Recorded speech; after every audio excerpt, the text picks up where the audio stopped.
मे महिन्यात अकोलेकरांनी तीव्र उन्हाळा सहन केला, पण यंदा मान्सूनच 12 दिवस अगोदर आल्याने सरकारी यंत्रणा गाफील असल्याचे चित्र अकोल्यात होते। शहरात मंगळवारच्या पावसाने हाहाकार माजवला। केवळ 3 ते 3.5 तासात तब्बल 140.7 मिलीमीटर पावसाची विक्रमी नोंद झाली, ज्यामुळे शहरात अक्षरशः अतिवृष्टी झाली। सोसाट्याच्या वाऱ्यासह कोसळलेल्या या पावसामुळे शहरातील सर्व रस्ते जलमय झाले। अनेक ठिकाणी मोठी झाडे उन्मळून पडली आणि विद्युत पुरवठा खंडित झाला। शहरात 140.7 मिलीमीटर पावसाची नोंद करण्यात आली, जो अकोल्याच्या इतिहासातील एक महत्त्वपूर्ण आकडा ठरणार आहे।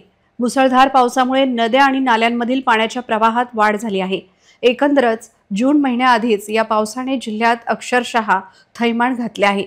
या पावसाने अकोला शहरात सर्वात जास्त हाल डाबकी रोड वासियांचे झाले। पावसाचे पाणी अनेक नागरिकांच्या घरात तसेच व्यावसायिकांच्या दुकानात शिरल्याने मोठे नुकसान झाल्याची माहिती आहे।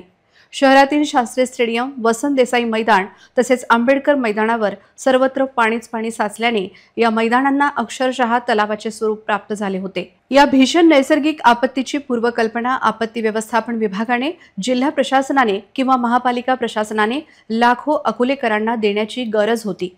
यंत्रणेवर कोट्यावधीचा खर्च सरकार करत असताना या आपत्तीची पूर्वसूचना देण्यात सरकारी यंत्रणा अपयशी ठरली आहे।